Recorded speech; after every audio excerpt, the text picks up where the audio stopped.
Cosmetology. Welcome back to my YouTube channel.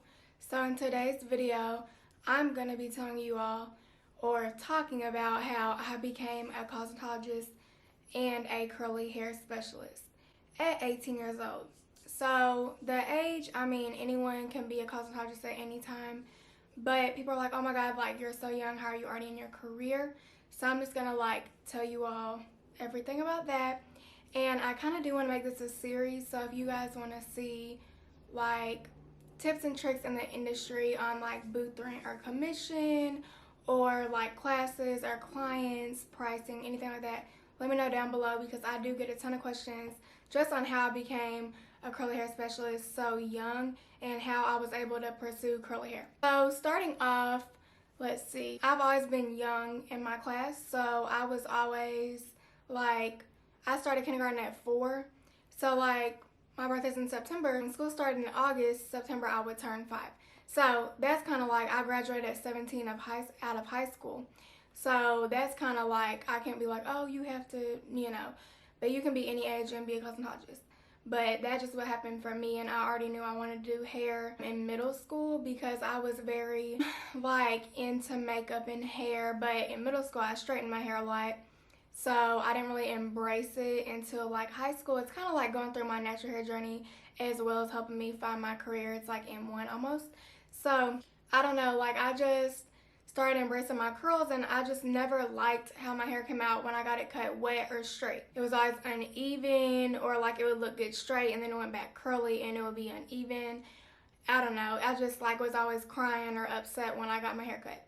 So after that, I started researching in high school, my freshman year, curly cuts, dry cutting, stuff like that, because I'd seen a few people online who had done dry cutting. And so I started researching, and I found a curly hair specialist, and me and my sister went to her, and she cut our hair dry, and it grew out a lot better than going to someone who did it wet straight. Now, it is all your preference. I know some curly girls who get it cut wet and it's fine, or straight, vice versa.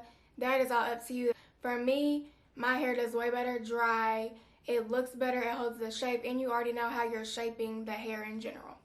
So hair school took me a year. It takes people different times depending on how much school you miss. I only missed 7 days out of the year, so I literally graduated a year, in a year. State board in Kentucky changed now, so you don't have to have an apprenticeship, but I did, so I had to go to Great Clips because I already knew that I wanted to do booth rent versus commission. So I already had that in my mind, I'm doing booth rent, so you can't apprenticeship at a booth rent salon, so I had to go get an apprenticeship. I was where's somewhere that I can quit easy, not trying to sound rude or anything, but it's not I was building a clientele there for real, so it was just easy. After that, in hair school, they don't really teach curly hair. So the curriculum is still written for straight hair and relaxers and perms. So in the books, it would say, we have to straighten curly hair to cut it first. And yeah, they teach relaxers. I'm really? I'm trying to embrace people's natural hair and not have them straighten it out. And if that's what you do, then that is totally fine. But I just feel we all need to embrace our hair regardless.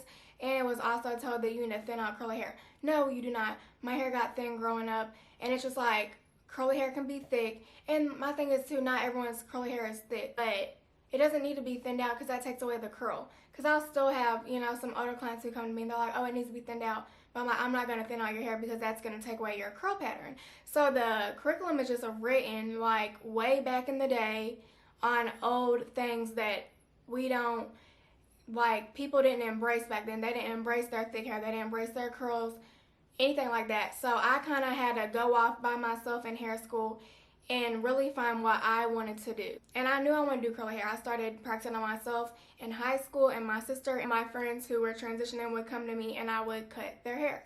So I don't know, I just feel you have, it would just came easy to me because I grew up with it and I grew up trying to embrace it. And I didn't feel I was embraced when I would get my hair cut straight or wet. You get in there try, oh yeah, I can cut curly hair, and here they go with the straightener. It takes 2 hours to straighten for you to trim off ½ an inch. Don't nobody have time for that. Don't nobody want to sit here and blow out their hair to get it cut. I don't, and I know my clients don't. And my clients tell me all the time, like, oh my God, I'm so glad I don't have to straighten my hair anymore just to get a trim, like, just for it to go back curly. So it just made sense, like, you don't curl straight hair to cut it, so why are you straightening curly hair to cut it? Like, it's opposite, you know? People are like, oh, it's not going to be even, and people may do it that way where it's even, that's fine, but I just feel like every curl is different, so you don't really know how the bounce back is going to go. Like, when I have somebody and I cut their hair and they want bangs, I usually wash, style, dry, then do the bangs. Because if I do the bangs dry, it could be 4th day hair. So it's going to be way stretched out versus first day. Hair has memory. So the curl, when it gets cut dry, it could be confused for the first, couple weeks.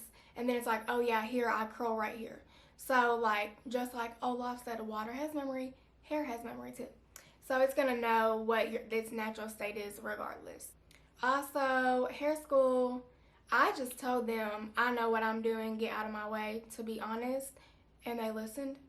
I mean, I'm very, not straightforward, but I don't know. I knew what I was doing, and I had a teacher who would just, no, you're doing it wrong.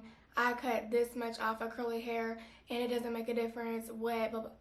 Okay, good for you, but I'm not doing it that way. And if my clients, it's my turn, they want it cut dry, that's what I'm going to do. I don't know. I just feel like you have to have the passion, though, because I have people, and not saying if you have straight hair, you can't cut curly hair. But I've had clients who, they've gone to someone with straight hair, and they're like, how do they understand my hair if their hair is straight? I've had a few people who have straight hair, and they've messaged me, I want to be a curly hair specialist. Why? Do you want to do it because it's a trend, like everyone's trying to do it now? I have seen some people trying to do curly hair, and that's great because it's growing. But don't do it because you think that it's a trend and that it's something new and people are going towards that way now. Be original and embrace who you are through what you do. People know my passion for hair when they sit in my chair. I don't sugarcoat, and I've learned also to just be honest. If they show me a picture with someone with super tight curls and their hair is wavy, that's not going to work. But you can still give them the shape they want regardless of the hair type. And that's what I try to explain to people. Like, I don't like to do curl types. It's all about your texture. It's not about what curl type you have. Someone could have a super tight curl, but their texture could be fine. So it's like you got to look at all those things, and it was easy for me because I did that on my hair. I learned about porosity. I learned about texture. I learned about density. So it was just all what I had already learned I was putting into my career. I am not certified. There's many curly hair certifications out there. Regardless, you can call yourself a specialist because that's what you mainly do. There's people in my shop who specialize in color because that's the majority of their business. So I think people get confused is you have to have a certification. A certification is great. It's going to teach you more, and the more the certifications you have, the better, and the more you can raise your price. But I've also talked to people who aren't certified, and they're over here charging $100+ for a cut, and they're self-taught just like I am. So with the whole diva curl thing going on too, like, I'm glad I didn't get that certification. Not bashing anyone who does it, but now their salons are being shot because this whole scandal. So it's just like, find what you like. If you want to do a certification, then do one. You all know I got a Rizzo cut, and I got it purposely because I wanted to see if I wanted to get certified in that cut. Honestly, I don't. I feel like I can do it just as well without the name. And yeah, I could raise my price, but it's not all about pricing for me. It's about embracing everyone in my chair and helping them love their hair and themselves. It's not about the money. So I feel like people need to realize that. I've always been driven. I'm a Virgo, so we are determined, ready to go. I did not waste time out of high school. Like I said, I graduated in June. I went to hair school in July, a month, and I was already in school. So I got through that quick, and it was easy. The tests and stuff, like, if you could just go on Quizlet, you're good. Everyone's like, oh my God, you get done with your test so quick. Yeah, because I do the Quizlets, and I do the little game where you match them. That saved me through hair school. State board was not bad at all, but Paul Mitchell really did prepare me for that. Now, the one thing I did not like about Paul Mitchell, there wasn't a lot of diversity, and the products, you could only use Paul Mitchell, which to me, that's annoying. One of the main reasons I wanted to do booth rent was because I can use whatever I want on my clients. I was just like, I don't want to only use this, you know? I wanted to really dig into what I think is best. For me and my clients, I like to balance protein and moisture. Regardless of the product, if it's a mousse, a gel, a cream, a leave-in, the combo I'm using right now is perfect for every hair type. And obviously it can change with weather. I've had some clients, their hairs look better the first time I've done it than the second, and that's going to happen. The weather, even with our hair, when styling mine, what I use one day may not work the next week. So there's going to be people who may not like what you do, and there's going to be people who try to put you down because of what you do. When I first told people I was going to be a cosmetologist, I got, oh, you know, and my sister's a nurse, so people, oh, you're going to do great. That makes a lot of money, but so does doing hair. Yeah, it takes a while to build your clientele. I've been in my shop for 2 years, and my book is not full. It's a process, and you, in this industry, you can pick who you want in your chair. You want people around you who are positive and love you and support you. If you have someone who's coming in your shop, sitting in your chair and trying to demand you what to do, they are not for you at all. I've had to learn that the hard way. I'm very humble, and I get flustered when conflicts come up. So if I feel disrespected, I'm gonna tell you. I don't need you in my chair, okay? So you kind of have to, when you're doing booth rent, you have to put that on. You're your own boss. I love doing booth rent. In hair school, they talk it down. No, you're not gonna have a clientele. No, but see, doing curly hair, I have a good clientele because no one does like what I do, especially in Kentucky. They're like, girl, I come from Lexington and I come from Chicago and Atlanta, because no one does dry cuts for real.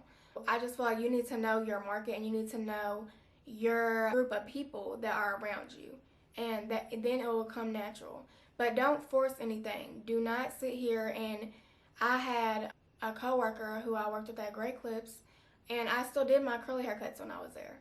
I let them know I'm doing curly hair. That's what I do. I'm not going to sit here and try to change it for y'all's curriculum to do a haircut in 9 to 12 minutes. That's not no. I'm not. Who can do a haircut in 9 to 12 minutes and it look good? Comment down below, because they're going to look like Tiger King, okay? But I had a coworker a curly girl came in, and Great Clips, if you don't request somebody, it's whoever's up next. If I get done with the cut, I go up there and I call the next person. So someone got her, and she had really, really curly hair, and she wanted to cut dry. And people think just watching me that they can do it. No, that's not what it's about. Just because you watch me at the shop does not mean that you can do it, because do you know what you're even doing? I've been doing this for so long, and on my hair, I know it's like in my brain, you know? So she was cutting, and her face and the client's face were scared, to the point where the client just said, you know, do it wet, just wash my hair. That's exactly why I'm telling you, you need the passion.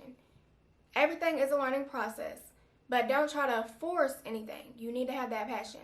I've always been passionate about hair. I've always loved hair. I've always loved doing my hair, other people's hair, and I knew that when I was younger, I just knew that I wanted to do this, and I was going to regardless. I mean, who knows at age, what was I, 11? That I knew, you know, and to be that young and already know is crazy. I don't know how, but when I did my makeup, everyone loved it. Not saying it looked good, because it was a 11-year-old, but that's fine. It made me happy. It made me smile. Everyone complimented me. I would do other people's makeup, and you know, so it just came to me, and that's where I am. And I've always been one to continue going regardless of what people say. I just want to put that out there for you all. Once again, there's a lot of certifications. If you feel like you do have straight hair, or you haven't grown up with how I grew up and learning on my own self, and if it makes you feel more comfortable, then by all means go do that. For me, that was not the case. Everyone at school called me the curly guru. They're like, you know what you're doing. Period. So I just continued, and I didn't obviously I learned on the way. Have all my cuts been good? No. Even some cuts I look at, I could have done this better. Because I'm a perfectionist. But there's still, every day I learn. And every day I have a new client. It's different. And it's going to be different on everyone. No one's hair is going to be cut the same, going to look the same, anything like that. Let me know what you thought of this video. Once again, like I said, if you want to do a certification, go right ahead. I just feel like I didn't need that. But I may look in the future. You never know. There's new people doing stuff every day. There's some curly hair specialists that I love that are self-taught, and I love to watch their stuff. Also, watching videos will help you, especially with curly coloring, like highlights. I've watched a lot of videos, and those have really helped me with curly hair. So yeah, just with social media, that's one of the things is you can learn from social media. Not saying it's going to be perfect, but like I said, it's a learning experience regardless. So yeah, just keep that in mind and go for it. Don't be scared. Just do it. If you know you want to do this, then do it. Don't let people tell you what to do and that you need to be doing this or that. My parents supported me throughout this whole thing and still are today. So, I do all my family's hair, friends' hair, I'm doing it. So, just keep that in mind. And like I said, have a passion for it. Don't just do it because, oh, it looks fun, or, oh, this person's doing it and I want to be like them. Because then you're not going to know what you're doing. So, keep that in mind. But yeah, if there's anything else you want to see, if you want any other cosmetology tips, I would love to give you all, almost make this like a series. I think that would be really fun since we are in quarantine. I hope everyone's staying safe. But I love to do talk throughs because I feel like you can know me more personally than doing like a voiceover. I don't know. I've always felt that way. But yeah, if you want me to continue a series on cosmetology, whether it be state board or like commission versus booth rent, building a clientele, pricing, let me know down below. I hope you all enjoyed this video. Don't forget to comment, like, and subscribe, and I will see you in the next video. Bye.